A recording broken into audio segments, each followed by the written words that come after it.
Hey there, this is Max Poole doing my Module 7 reflection.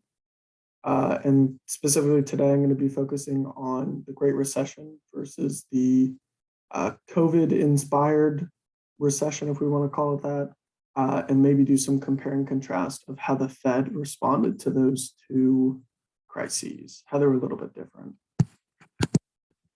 So, this week we dove into the Great Recession. And so when we think about causes of this '08 financial crisis, we're talking about banks extending mortgages to those maybe not entirely creditworthy at very high interest rates. And then we have those mortgages bundled together, sold as mortgage-backed securities, and these securities are increasingly made up of more and more of these subprime loans.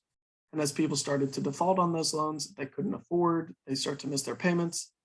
Bankruptcy ripples through the largest banks, and the federal government has to buy up those toxic assets to keep the most important of those banks afloat. And so during the Great Recession, how the Fed responded was to reduce the federal funds rate, which influences the interest rates that the federal bank or that the central bank charges other banks, and issued forward guidance, which is basically saying, okay, we're going to keep interest rates down low for a while to try and instill some sort of customer confidence. They also started a credit easing program to reduce the cost of credit.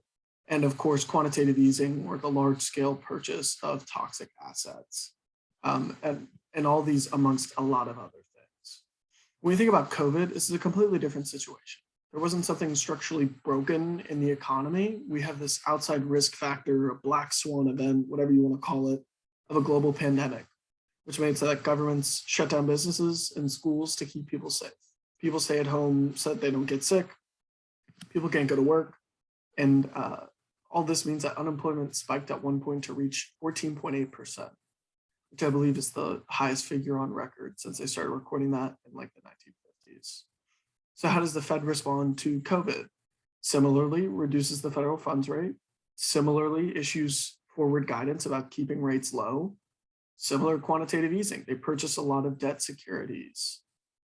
So you can see a lot of similar strategies being employed as they learn from the recessions. The Fed also offered low interest rate loans to 24 large securities firms, and enabled lending to banks using money market mutual funds as collateral, and all this among a lot of other actions.